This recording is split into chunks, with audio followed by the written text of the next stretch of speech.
नमस्कार दोस्तों, मैं आशा करता हूँ आप बहुत अच्छे होंगे। स्वागत है आपका हमारे सर्व शिक्षा यूट्यूब चैनल पर। आज हम जनरल स्टडीज से जुड़े कुछ इंपॉर्टेंट क्वेश्चंस को सॉल्व करेंगे जो जनरली आपके सारे के सारे एग्जाम्स में पूछे ही जाते हैं। तो ये सारे के सारे जो क्वेश्चंस है बहुत ज़्यादा इंपॉर्टेंट है, तो आप वीडियो को लास्ट तक देखिएगा। चलिए शुरू करते हैं। तो फर्स्ट क्वेश्चन है हमारा, Which one of the following had established Nalanda university. तो नालंदा यूनिवर्सिटी की स्थापना किसने करी थी? तो हम देखेंगे कि जो नालंदा यूनिवर्सिटी है वो गुप्ता पीरियड में बनाई गई थी। ठीक है, तो गुप्ता पीरियड का मतलब है गुप्ता जो गुप्त वंश है वहाँ पे उन लोगों ने इस विश्वविद्यालय की स्थापना करी थी। और आप देखेंगे कि गुप्ता साम्राज्य की स्थापना 3rd सेंचुरी में प्रयाग के निकट कौशाम्बी में हुई थी। ठीक है, इसके संस्थापक जो थे उनका नाम था श्रीगुप्त, और जो नालंदा विश्वविद्यालय है उसकी स्थापना कुमार गुप्त ने करी थी। तो इसीलिए आपका आंसर हो जाएगा ऑप्शन नंबर डी, कुमार गुप्त। क्वेश्चन नंबर 2 है, who is the founder of HSRA। तो आप देखेंगे कि जो हिंदुस्तान सोशलिस्ट रिपब्लिक आर्मी है उसका गठन किसने किया था? तो HSRA का गठन किया था भगत सिंह ने। लेकिन 1923 में राम प्रसाद बिस्मिल ने पहले HRA का गठन किया था। HRA का मतलब है Hindustan Republic army.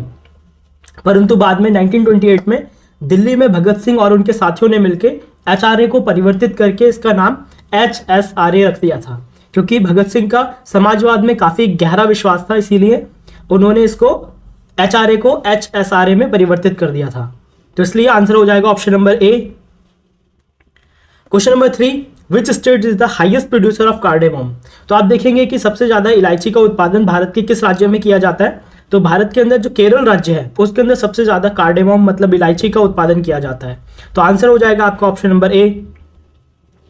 Question number 4 है, which state is the highest producer of mango. Bharat के अंदर सबसे ज्यादा मैंगो का उत्पादन, आम का उत्पादन कौन से राज्य में किया जाता है? तो उसका आंसर हो जाएगा ऑप्शन ए, उत्तर प्रदेश में किया जाता है।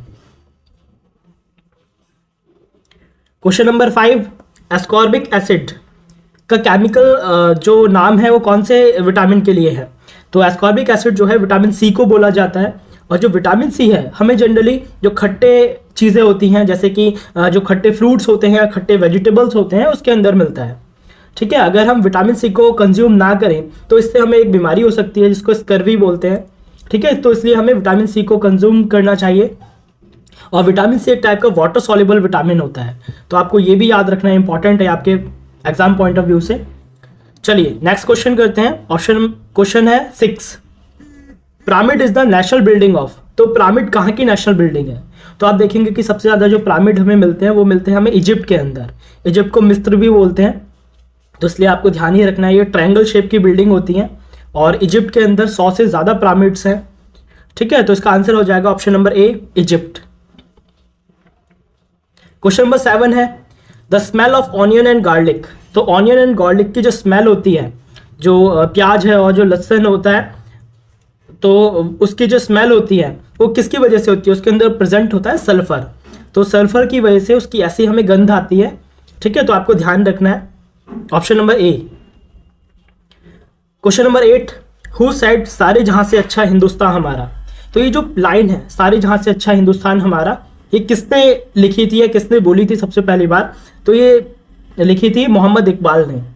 तो जो मोहम्मद इकबाल है ये इनका जन्म पाकिस्तान में हुआ था, और पाकिस्तान ने जब भारत और पाकिस्तान अलग अलग हो गए थे तो जो पाकिस्तान है उन्होंने इनको नेशनल पोएट की उपाधि भी दी थी अपने यहाँ।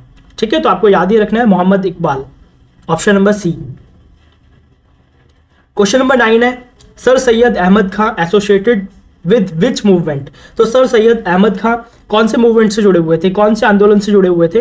तो इसका आंसर हो जाएगा option number D, Aligarh movement से जुड़े हुए थे।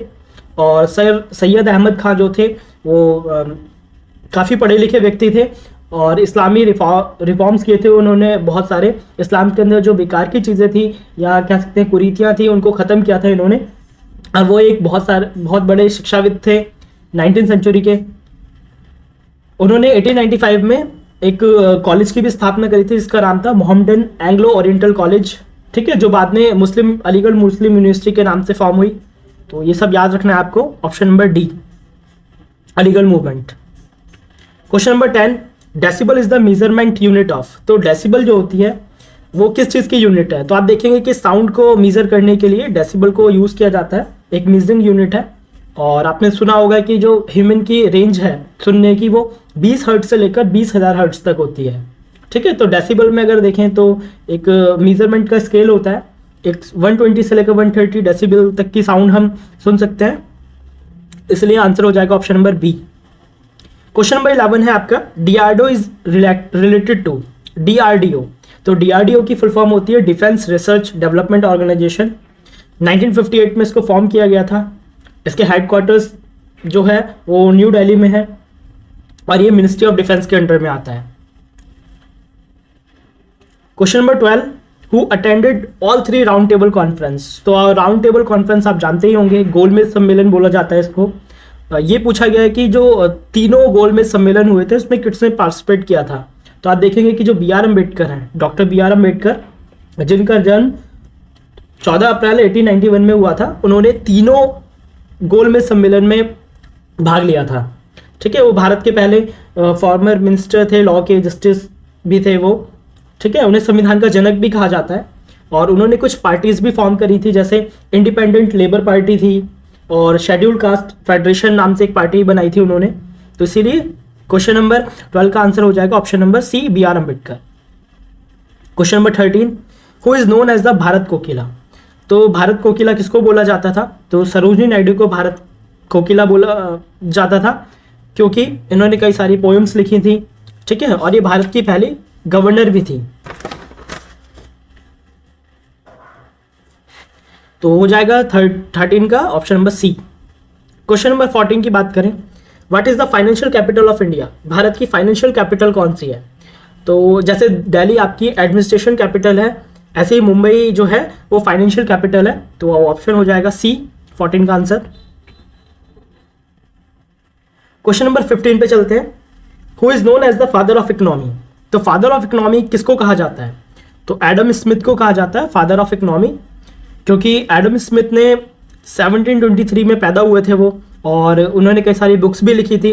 एक उनकी बुक सबसे इंपॉर्टेंट है, इसका नाम है वेल्थ ऑफ नेशंस, 1776 में लिखी थी उन्होंने, इसलिए उनको बोला जाता है फादर ऑफ मॉडर्न इकोनॉमी। तो ऑप्शन नंबर ए 15 का। Question number 16, which governor of Bengal committed suicide.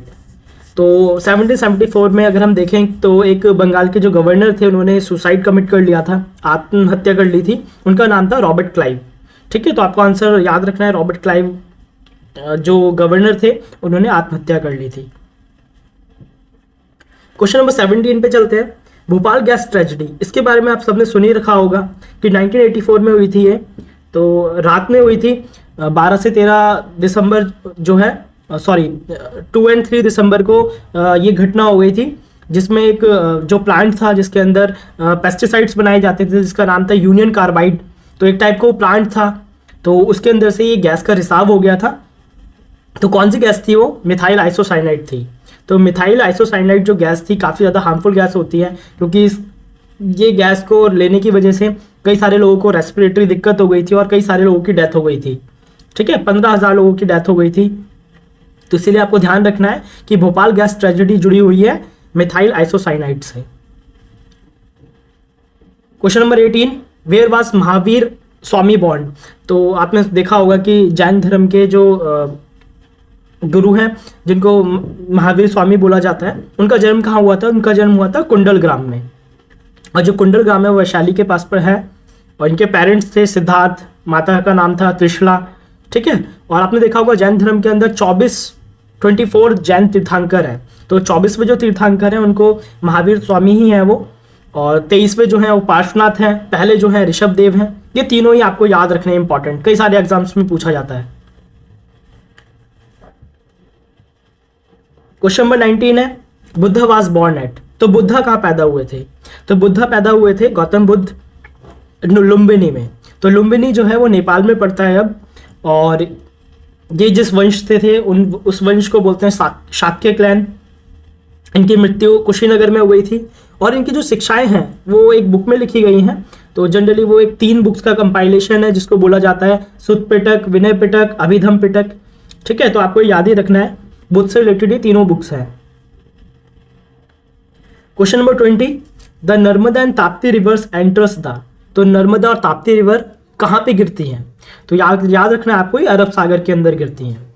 ये बस 2 ही नदियां ऐसी हैं जो कि वेस्ट फ्लोइंग है, बाकी जो सारी नदियां हैं भारत की वो ईस्ट फ्लोइंग है, वो सारी की सारी अपना पानी बे ऑफ बंगाल के अंदर गिराती हैं।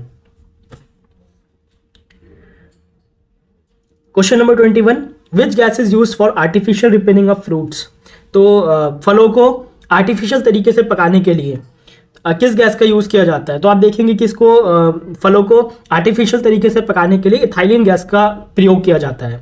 तो इथाइलिन गैस के संपर्क में जब ये फल आते हैं तो वो खुद बहुत जल्दी पक जाते हैं। ठीक है, तो इसका आंसर हो जाएगा ऑप्शन नंबर ए, इथाइलिन।